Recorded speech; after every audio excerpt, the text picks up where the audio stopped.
Hello, everybody, and welcome to the webinar. Thanks for joining us. Today, we're going to be hearing about some recent research from Berkeley Lab on solar and storage integration in the Southeast. I'd like to thank the Solar Energy Technologies Office at DOE for funding this work, and also to our two different advisory groups that helped to inform this work and guide it. We also wanted to offer our thoughts to everybody who is affected by the storms, and we'll be recording this webinar so that this can be shared with other people in the future. We can go on to the next slide, Fritz. Thanks. So just a little bit of logistics before we get started. As I said, we're recording the webinar. You all are in mute. You can use the Q&A box that's down at the bottom of your Zoom screen to send questions at any time during the presentation. And we'll have time for questions at the end after Fritz finishes speaking. I'll put the link to the slides in the chat box as soon as I finish talking. And I'll also send out a link to the recording of this presentation and the slides to everyone that's registered for the meeting in a few days as soon as we get it processed. So that's all that I have. I'm going to hand it over to Fritz Karl. Thank you. Thank you, Natalie. It's a pleasure to be with you all this morning. Again, my name is Fritz Karl. I'm an affiliate with LBNL, and I'm going to give an overview of some work that we've recently wrapped up on solar and storage integration in the Southeast. So before we get started, I just wanted to second Natalie's statement about those who've been directly and indirectly affected by the recent storm. So thoughts and prayers are with you. So today I'm going to aim to talk for about 45 minutes, and then I'll open up for questions. If I don't get sidetracked, we should have ample time for questions. So please do add your questions to the Q&A as we go through. So I'm going to start with a little bit of background. I'll give an overview of the larger project and how the study that I'll talk about today fits into that. And then I'll focus on the scope of this study and our methods and scenarios. Walk through 5 categories of results: capacity expansion, generation and emissions, economics, reliability, and operations. And then I'll close with a few takeaways before we do Q&A. Okay, so project team first. Project from LBNL, this is a multi-lab project. So from LBNL, we have Natalie, Dev Milstein, and myself. And then from NREL, we have Jenny Jorgensen, Lauren Kaboma, and Brian Sergi. And then I also wanted to note that a few other folks contributed to this project along the way, including Brady Cowiestall, James Kim, Jessica Shipley, and Andrew Mills. So let me start with a quick overview of the project. So this project is multi-phase and multi-year. Overall objective is to better understand changes in electricity system economics, reliability and operations, and resource adequacy in the US Southeast as we add more PV and storage to electricity systems in the region. Phase one of the project, that's in the red box, that's what we're going to cover today, is a solar storage integration study, and it focuses on this question of how economics, reliability, operations changes as we add more and more solar and storage, and how different levels of operational coordination among balancing areas in the region might affect the results. Phase 2 focuses on solar forecasting and the impact of solar forecasting on system operations, with a particular focus on solar forecasting and storage operations. So, for instance, does solar forecast accuracy, full solar core forecast horizon, how far in advance we're doing the forecast, and the period, like while we're doing hourly, sub-hourly forecasting, how does that change how we charge and discharge storage and how we manage storage state of charge? Phase 3 focuses on resource adequacy and higher solar and storage systems. And in that study, we're testing out some new NREL probabilistic resource adequacy tools, and thinking about some new approaches to resource adequacy in energy limited systems. So that should be pretty interesting. The overall project has a research focus, so we aren't providing policy recommendations and we aren't responding to active regulatory proceedings, just a research project. For the rest of the day, we're going to focus on the results from this phase 1 study. So the geographic focus of this phase 1 study was on 5 balancing regions in the Southeast: ACI, Duke, North Carolina, South Carolina, LG&E and KU, Southern Company, and TVA. ACI is a little bit of an outlier, but it is participating in the Southeast Energy Exchange Market and expressed some interest in the project early on. But you'll note these 5 regions don't perfectly match up with balancing area authorities. And so it's better to think of them as kind of approximate balancing regions rather than BAAs or utilities. You'll note that this grouping does not include Florida. That was kind of a decision made early on in the project. But at some level, because of the way we're doing the modeling, excluding Florida from this grouping in the Southeast doesn't matter as much. And so as we go through, we'll talk a lot about Florida. Florida is pretty interesting because in this study, we had very high levels of solar generation in Florida, upwards of 75%. The study year for this study is 2035. We're aiming for something far enough in the future where we could push the envelope a bit and think futuristically, kind of try to break things a little bit, but close enough where it would still be meaningful. The study used a two-step modeling process akin to how most utilities do integrated resource planning. So we started with the capacity expansion model. We used the NREL READS model, and we used that to develop high storage resource portfolios for the U.S. as a whole. Then we analyzed these portfolios in more detail using a production simulation model, and we use Plexos for that. Again, we're running Plexos for the US as a whole rather than just for the Southeast. So just to reiterate that point, we're focusing on the Southeast region, but all of the modeling is national. And it'll be clear why that's important in a second.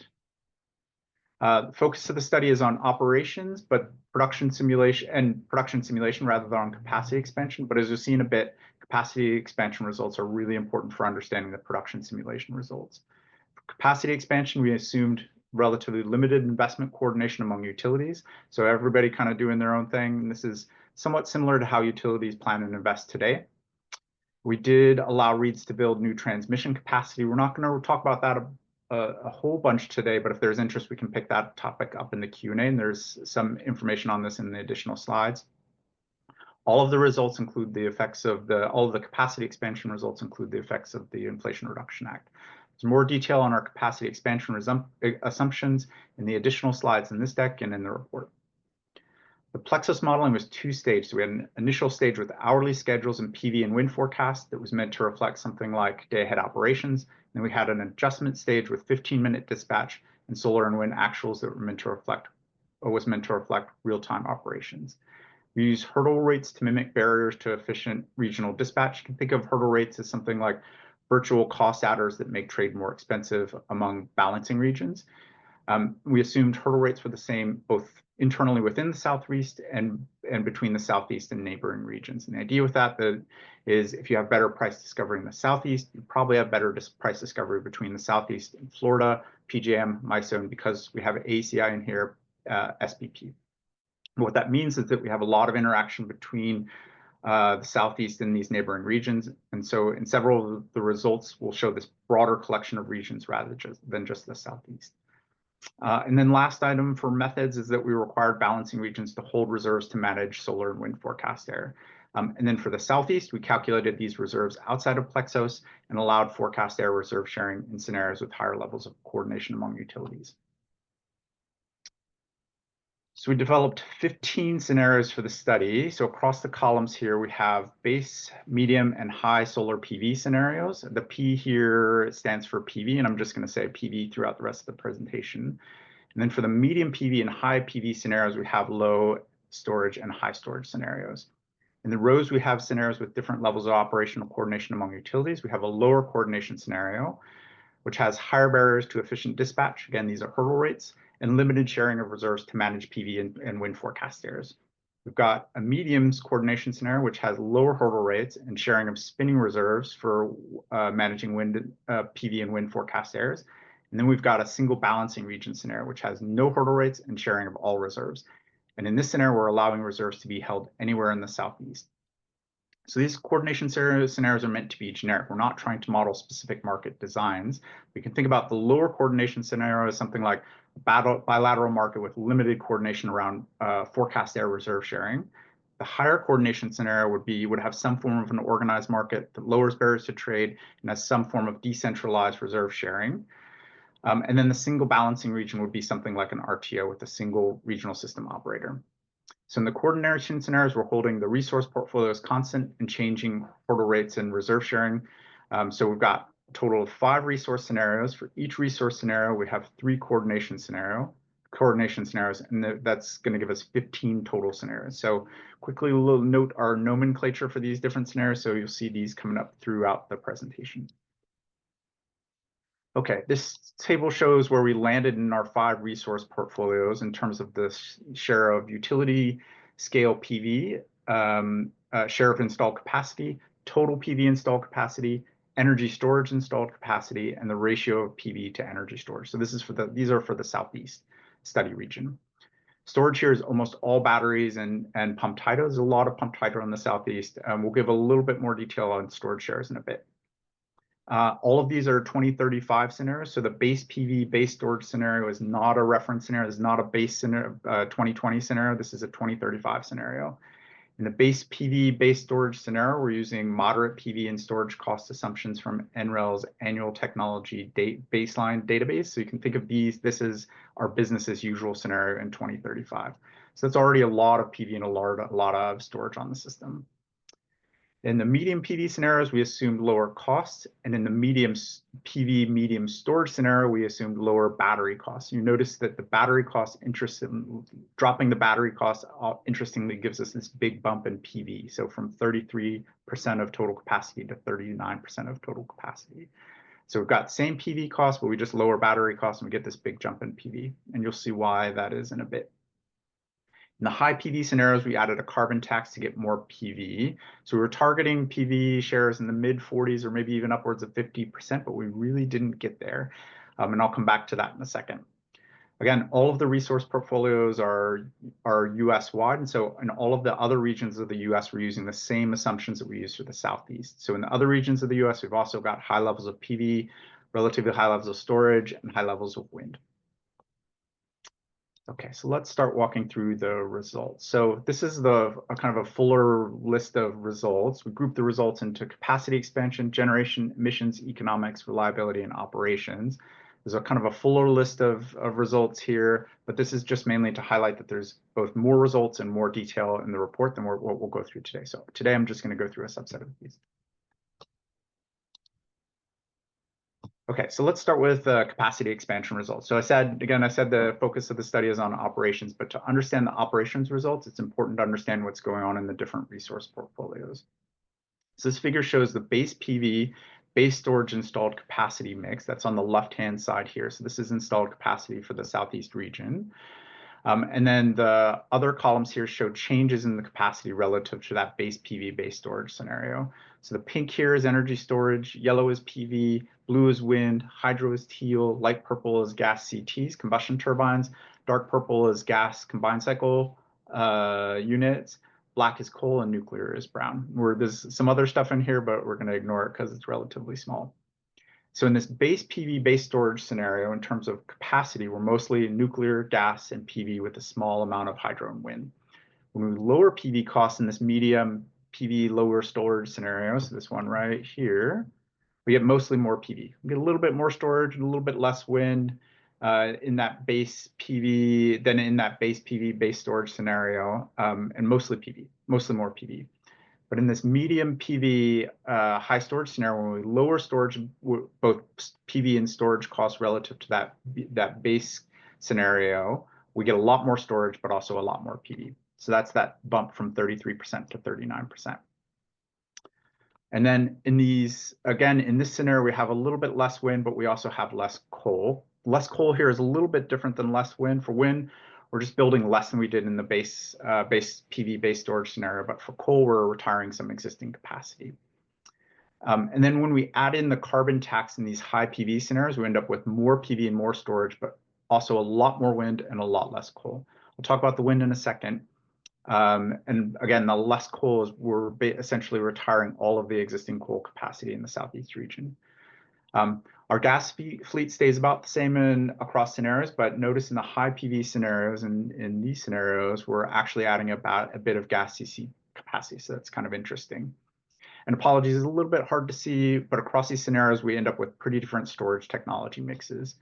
So in general, as we add more PV, we add more longer duration storage, but the storage technology mix is a little bit more complicated than that. So for instance, in the medium PV low storage scenario, we hit our max 4-hour storage share, and we build less of it proportionally in the higher PV scenarios. But in the high PV scenario, we still build a lot more 2-hour storage than we did in the lower PV scenarios.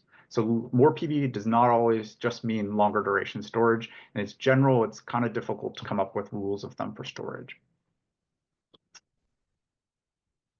Onshore wind has been pretty controversial in the Southeast, so let me just clarify where wind is getting built in our different scenarios. So this shows our baseline, so that's 2020, and our capacity builds in each of the resource scenarios. Those are down here across our different balancing regions. So we've got ACI, Duke, LG&E and KU, SoCo, and TVA.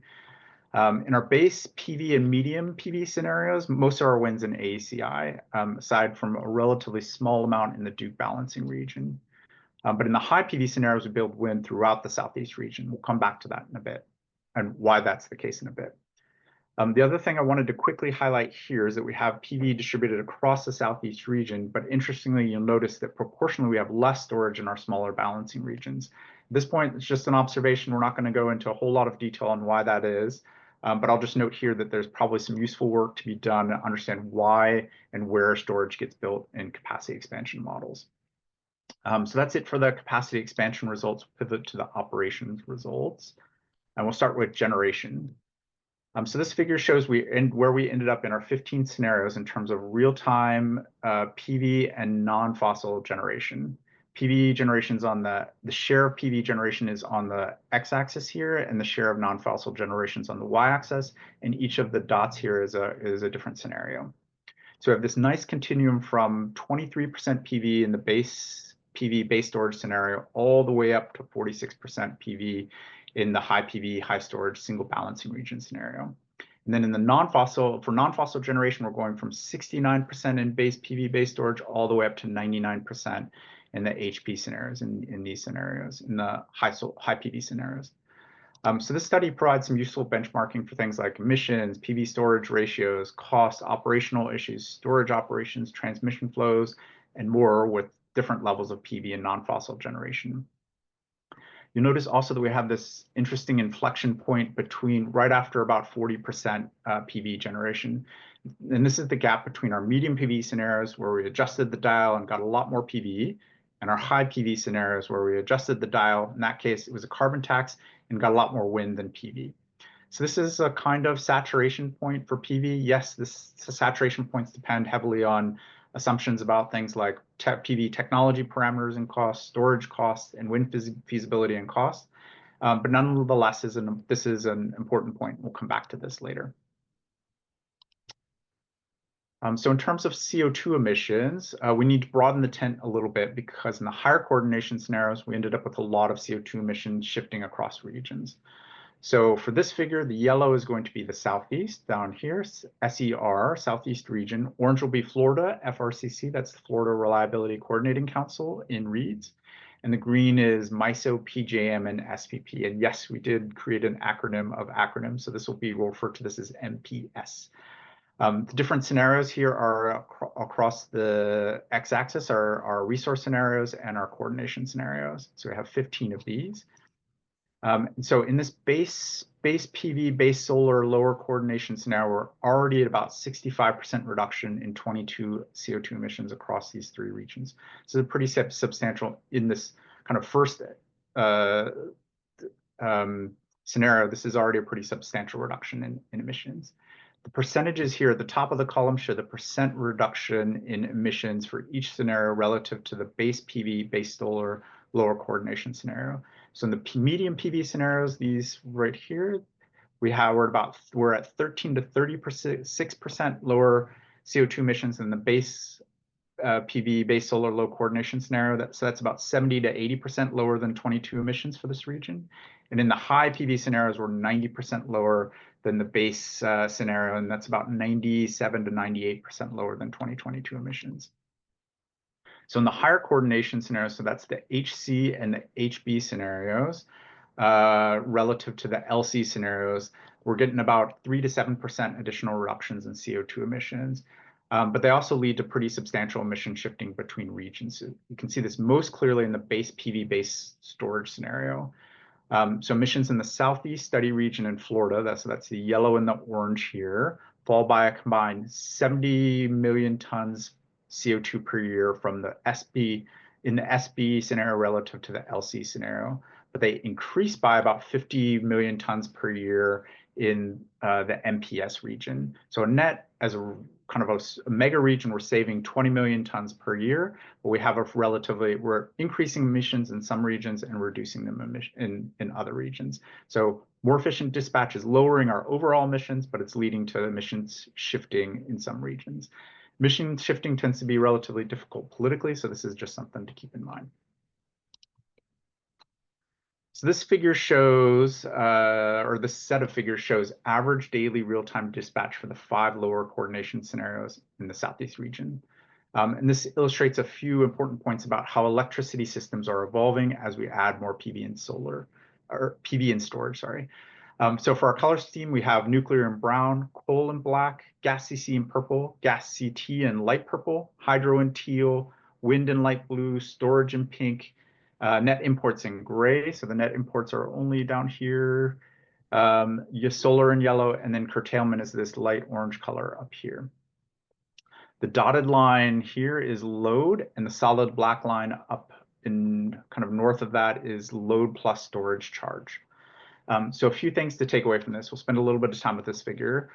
In the base PV scenario, we're taking this stored PV and discharging it into the evening, so discharging it into this period. But as we add more solar and storage, we're starting to discharge it into the morning hours as well. So particularly in this medium PV, high storage scenario, we're starting to discharge solar that we're charging during the middle of the day and into morning hours as well. And that's why we're getting so much longer duration storage. It's not because we're storing PV and moving it around over weeks, months, or years. We have very little to no seasonal storage in this model.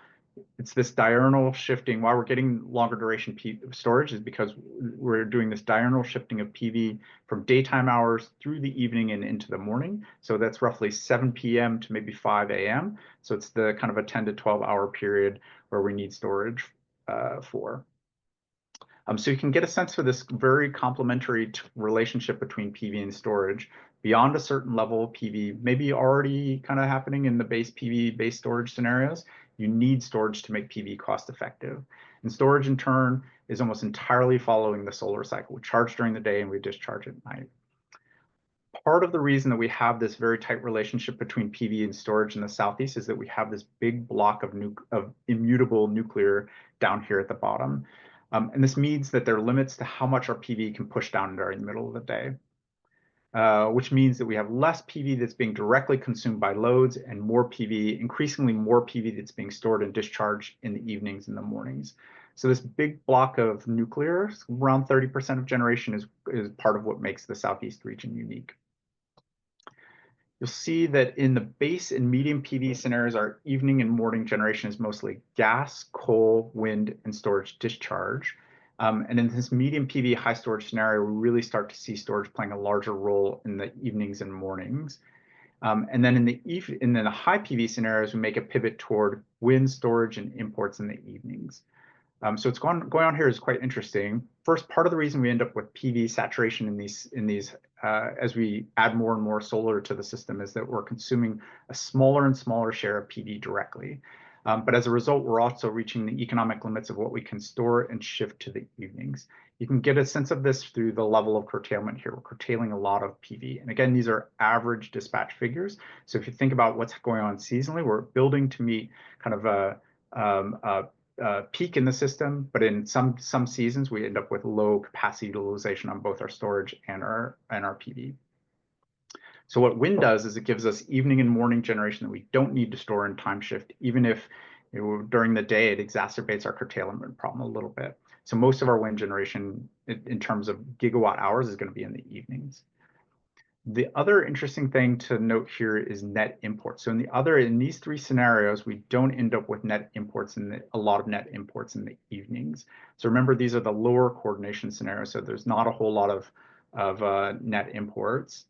But in the high PV scenarios, we get higher net imports in the evenings. And the reason is that most of our annual PV generation is in the summer. So we've got about 50% more PV in the summer than we do in the winter. So in the winter, we have less PV that we can store in time shift. And we're making this shortfall with, we could make up this shortfall with gas. So remember, we have lots of gas capacity on the system. But it's much lower cost to import from MISO, PJM, and SPP, which during the winter have an overabundance of wind and stored wind in the winter evenings. So you can kind of see the seasonal complementarity between the Southeast, so lots of solar during the summer, but not as much solar during the winter, and MISO, which has a lot more wind in the evenings during the winter. And then in these high PV scenarios, our gas CC generation is used mainly, our gas CC generation is mainly being used to balance, wind.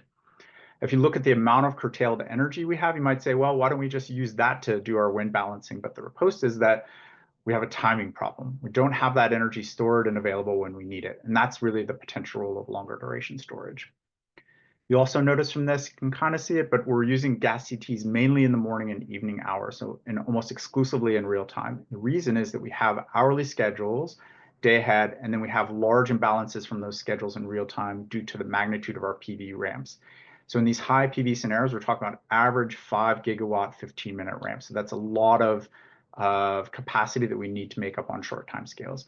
I'll come back to this in a minute and talk about it when we go over operations. This is a little bit complicated, but I wanted to quickly show what's happening in the higher coordination scenarios relative to the lower coordination scenario. So we're going to talk about the higher coordination scenario here. And again, in this scenario, we have lower hurdle rates and more reserve sharing than in the lower coordination scenario. So we're dropping the hurdle rate from $10 a megawatt hour, the day ahead hurdle rate from $10 a megawatt hour to $5 a megawatt hour. We're dropping the real-time hurdle rate from $5 a megawatt hour to $0 a megawatt hour. So this figure shows the change in generation in the higher coordination scenario relative to the lower coordination scenario. Again, SER is the Southeast, FRCC is Florida, and MPS is MISO, PJM, and SPP. And then the resource scenarios are down here on the x-axis. So our color scheme is the same as before, and we've included storage discharge in here just for illustrative purposes, even though it's technically not part of the energy balance. So when we drop hurdle rates, we get a large reduction in coal and gas in the Southeast region and Florida, and a smaller increase in PV and wind generation. We get a large increase in gas generation in MPS and small reductions in wind and PV. So on net, and that's the furthest over here to the right, for the base and medium PV scenarios, we get a decrease in coal generation and an increase in gas and PV. And for the high PV scenarios, we get a decrease in gas and an increase in wind and PV.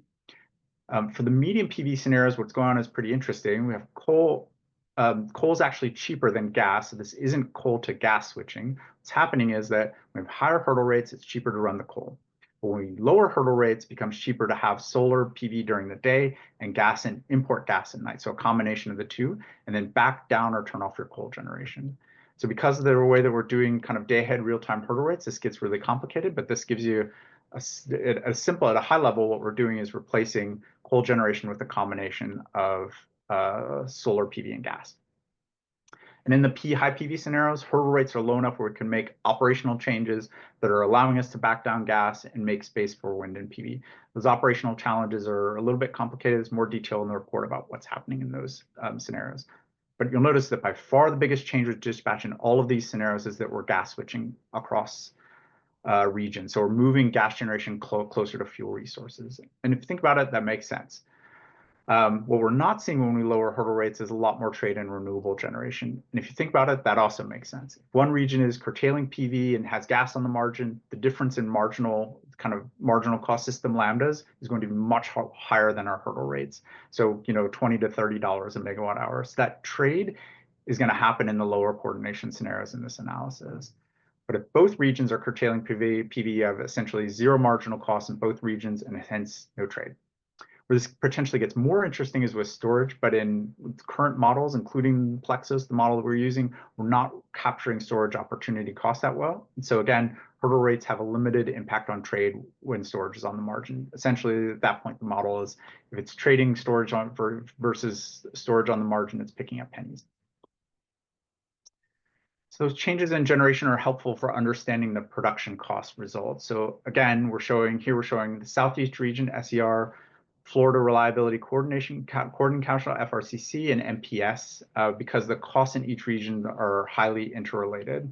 And as with the CO2 figure, we've got our scenarios down here on the x-axis.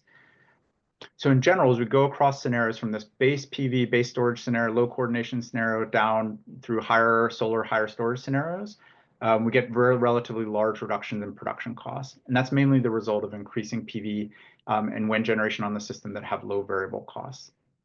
Across scenarios, higher coordination, when we, in the higher coordination scenarios, we get a production cost savings of around 2%. So these are the percentages on the top of the columns here. This percentage reduction, change in production costs relative to the lower coordination scenarios.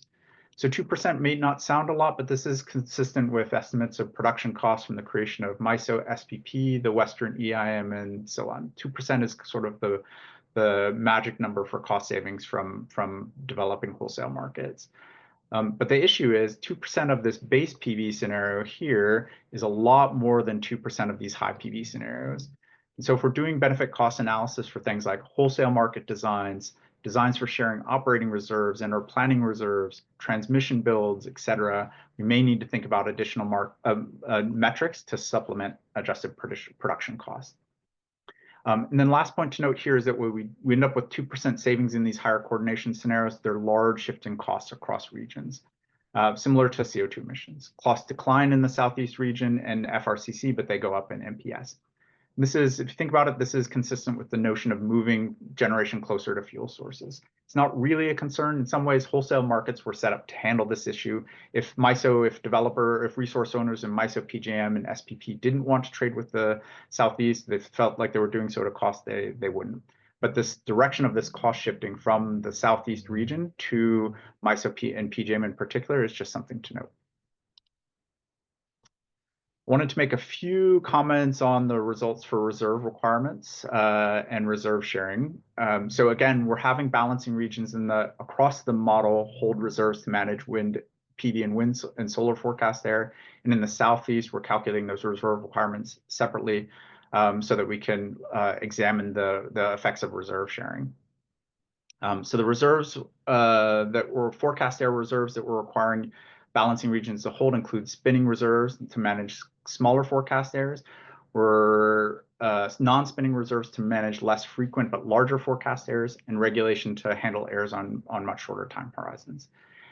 In the higher coordination scenarios, we allowed balancing regions to pool their forecast errors. So the idea is that as you aggregate wind and solar resources, the forecast error for the pooled reserves will be smaller than the reserves for the sum of each balancing region individually. So by pooling reserves, you can reduce your reserve requirements.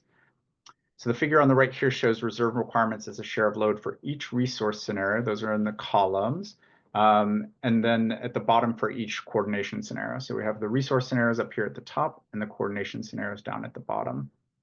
The columns show reserve requirements as a share of load. The red line here is the total reserve requirement as a share of wind and PV capacity. Contingency and non-spinning reserves are in orange and gray. These are the same across all of the scenarios. Regulation is in yellow, and forecast air spinning and non-spinning reserves are in blue and green. We're calling those load falling reserves here.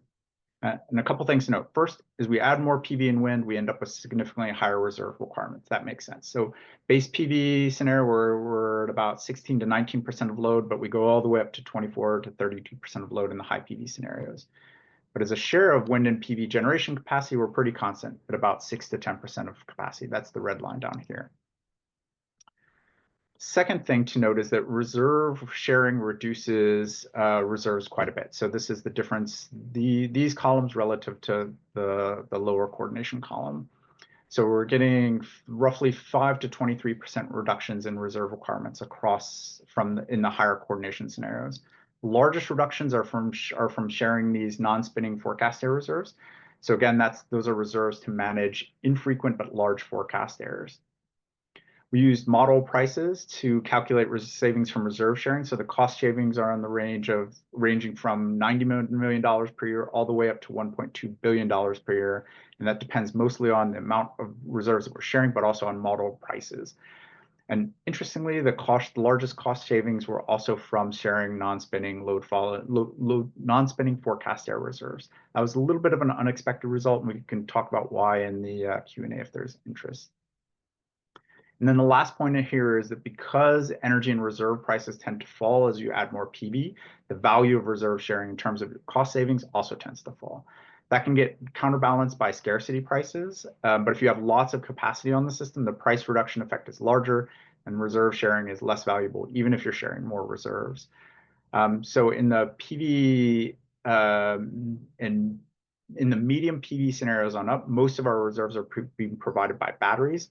And so again, this result depends a lot on how we're representing the opportunity cost of storage. But regardless, this declining value of reserve sharing with declining prices, reserve and energy prices, suggests it's important to start thinking about additional metrics, supplementary metrics for evaluating the benefits of things like operating reserve sharings. And in particular, thinking about metrics that might involve capacity cost savings. I wanted to say a few quick things about reliability. So it's not a given when you build a system to meet high-level RA requirements in a capacity expansion model that you'll get a system that you can reliably operate on an hourly and let alone a 15-minute basis. But in this case, we didn't really see major reliability issues with any of the portfolios that we modeled, and reliability measured in terms of lost load or reserve shortages. A reserve shortage is when you don't have enough available capacity to meet both your load and maintain your required reserves. We had no load shedding in the Southeast. We had a little bit in Florida, and I'll come back to that in a second. But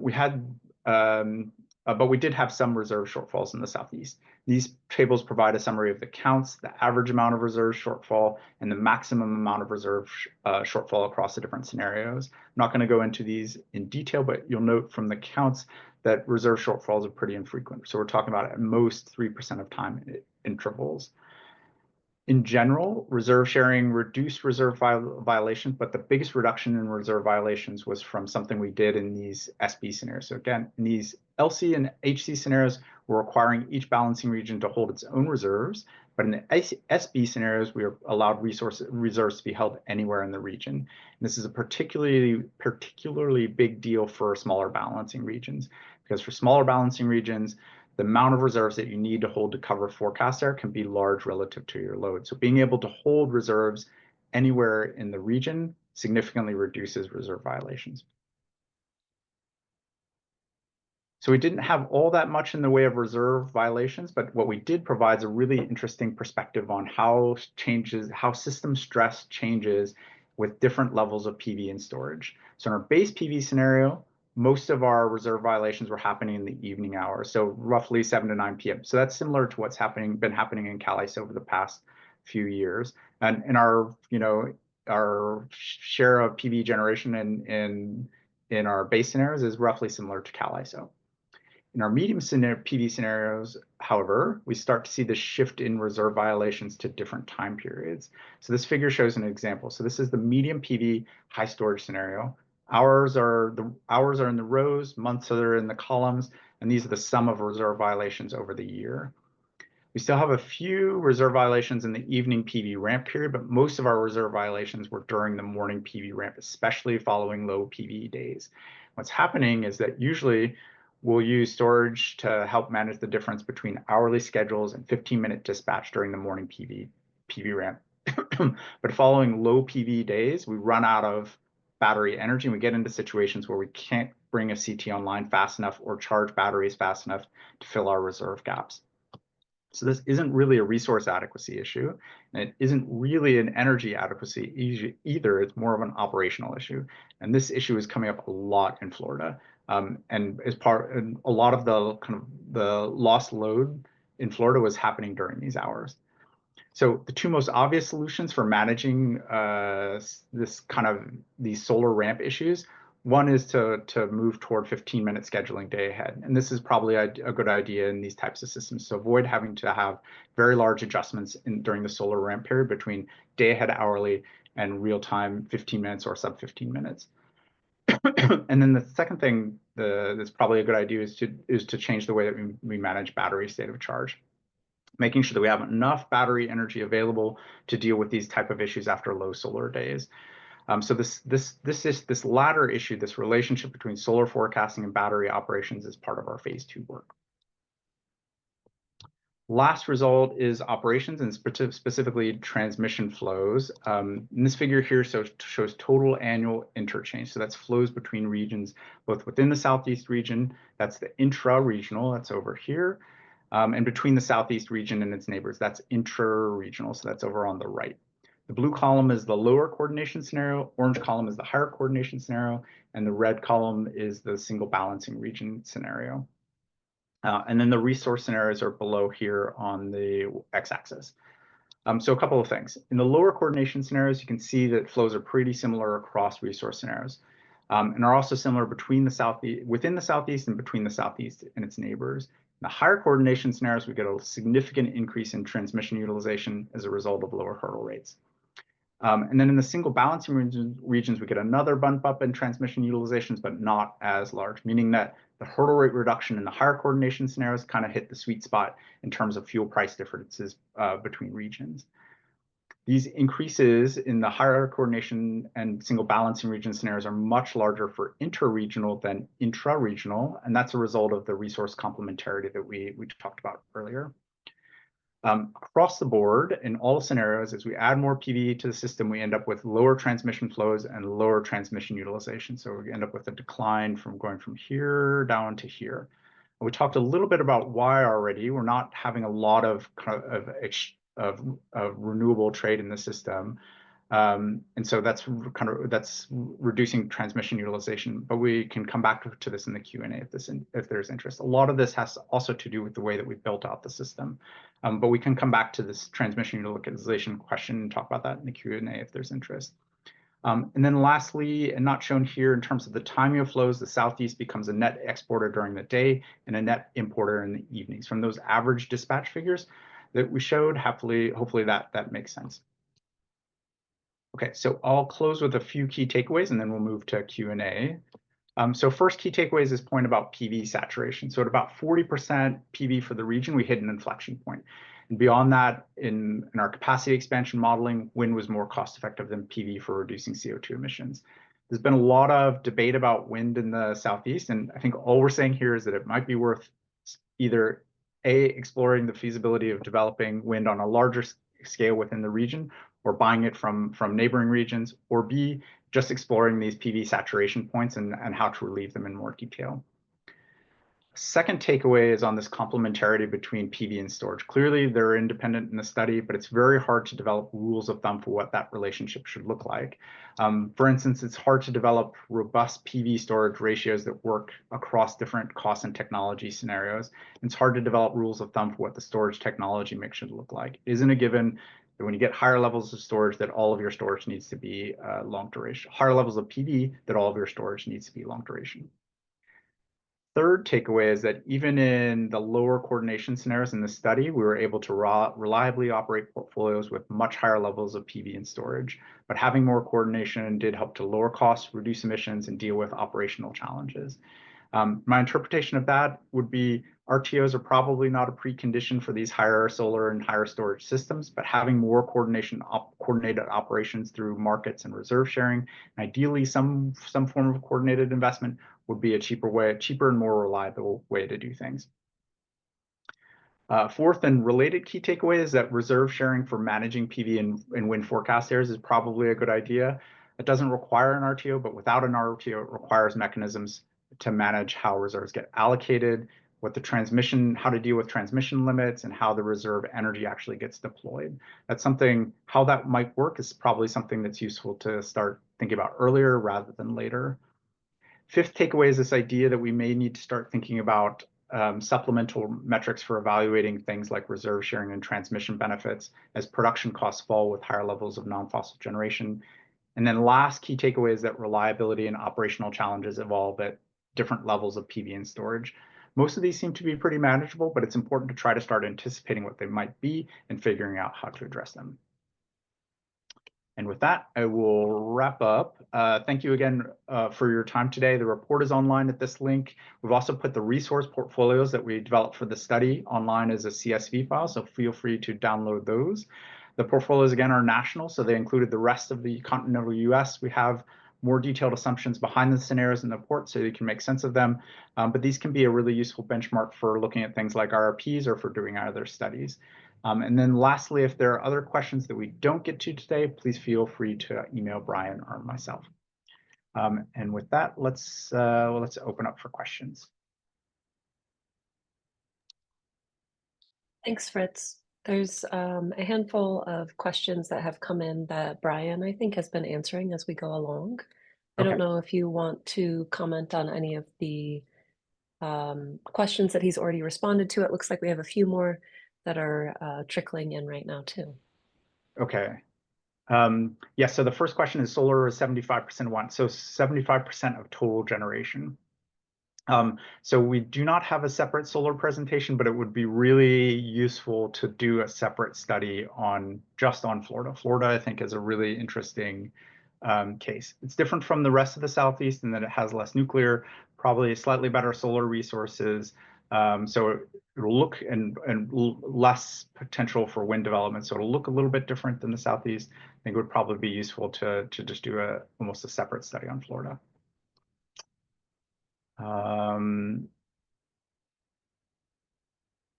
So base solar, the base PV and base storage scenarios are as Brian said, are going to be baseline scenarios from the NREL ATB costs. So those are, you can think about those as BAUs.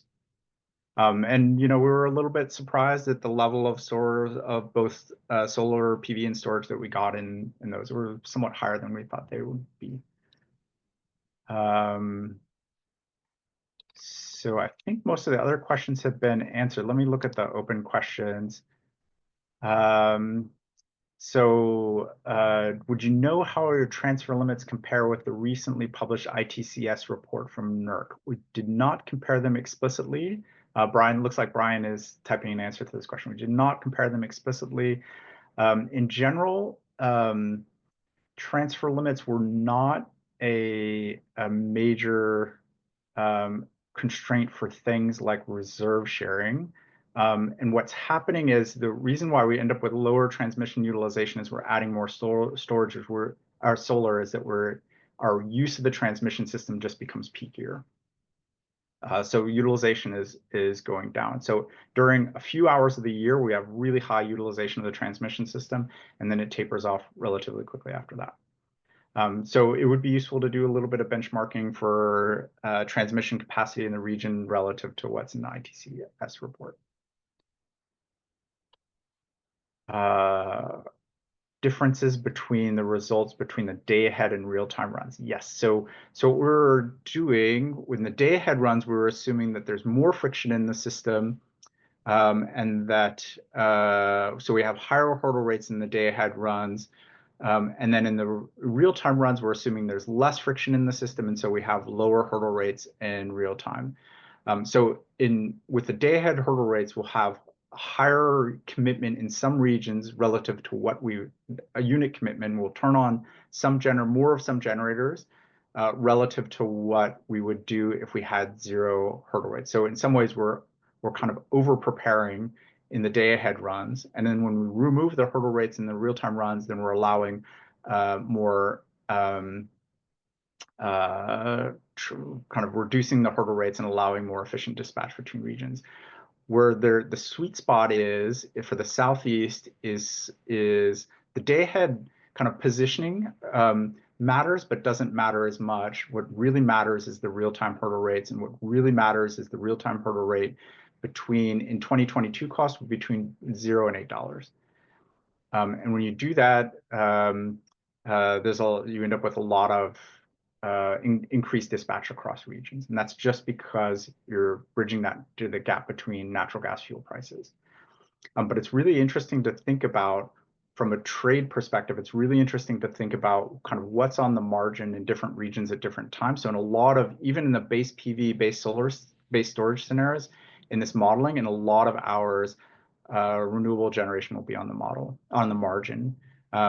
So if you have renewable generation versus gas on the margin, all of that, even if you have high hurdle rates, you'll end up with exchange across regions where the hurdle rates really, really matter, at least in the way that we're doing modeling right now, is is for gas versus gas and coal versus coal for fossil fuel generation. Do you see more pumped hydro storage than 6 to 8 hour batteries in these regions? So it depends a lot on battery storage assumptions. So in the high PV, low storage scenario, we ended up with a lot more pump storage than longer duration, or we ended up with a more pump storage than we did in the other scenarios. But if we assume lower battery costs, we generally use batteries, or we generally build more batteries than pumped hydro. The pumped hydro operations is really interesting. From a battery perspective, it's actually much more predictable than I thought it would be. You charge during the solar ramp up during the day and you just charge at night. But for pumped hydro, you end up with something that looks like seasonal usage in a model like Plexos. And part of it is because of assumptions about, all of it is because about assumptions about how pumped hydro operates relative to longer duration batteries. Longer duration batteries are more flexible, cost less, or have lower operating costs. Next question, you mentioned there's some cost shifting between regions. Between regions, between different scenarios, does operating within a market like an EIM or even an RTO reduce this cost shifting, or will this exist regardless? So the cost shifting from a production cost perspective, the cost shifting will exist regardless. But what the EIM or the RTO does is allow market participants allow utilities within the region to say, or resource owners within the region to say, I'm not willing to trade unless I get this amount. So part of the reason why the Western EIM was set up was to allow California to be able to export solar to other balancing area authorities in the region without having to negotiate a price in advance. Because from the California neighbors' perspective, the price they want for your excess solar is zero. But from a California perspective, you want at least something for your solar, and so what a market does is allows you to deal with these kind of cost shifting issues. So it happens regardless, and from a production cost perspective, it'll happen. But what the market will do is allow it to happen on kind of a voluntary basis. Last question: did you determine your different solar and storage scenarios by just changing assumed prices of each, or did inputs change across these scenarios? Does the base scenario look like the present policies extended out to 2035? Great question. Let me go back to our resource portfolio slides. So what we're doing in the base solar, base storage, or sorry, base PV, base storage scenario, these would be effectively present policies and present technology assumptions extended out to 2035. In the medium solar scenario, we're using a lower PV cost assumption. So we're assuming that PV costs will be lower in 2035 than in the base PV scenario. And in the medium PV high storage scenario, we're using the same cost assumptions, solar PV cost assumptions, as in the medium PV low solar case, where we're just reducing storage cost assumptions. And so again, what's interesting about this is that gives us a bump in a relatively large bump in the amount of storage that we build. And the reason is we have this interrelationship between this very strong interrelationship between PV and storage. In the high PV cases, we've already reduced the cost of PV, we've already reduced the cost of storage. So we're trying to think, how can we drive more PV and more storage? And so we used a carbon tax for that. But those are the biggest differences across our three scenarios.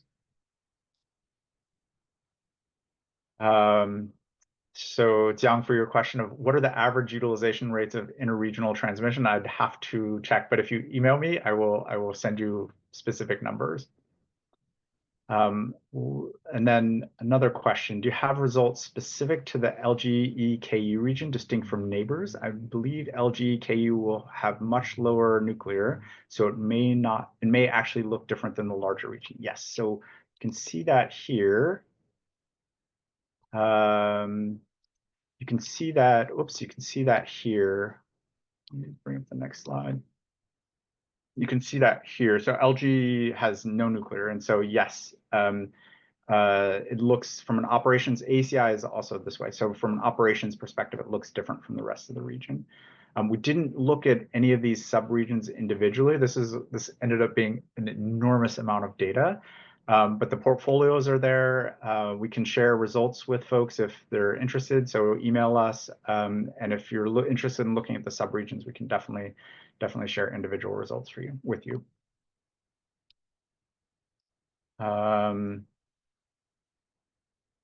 Next question. When you're talking about reserve shortages, did that include spinning reserves or also regulation reserves? So most of the reserve shortages, at least in the Southeast, are spinning reserves. And so what we did with reserves is we allowed, so day ahead, we're holding forecast air reserves, and then in real time, we kind of release forecast air reserves to provide energy. So you can think about the day ahead reserves as sort of a commitment reserve, similar to what PJM has these commitment reserves, so it's kind of similar to that. So most of our shortages are are at least in day ahead are spinning reserves, and in real time after we release them, most of them are contingency spinning reserves. Actually, in both day ahead and real time, most of our reserve shortages are contingency spinning reserves. And this is kind of, it has a lot to do with the ordering of how Plexos does reserves, the hierarchy of reserves. We have 4 more minutes. Any other questions?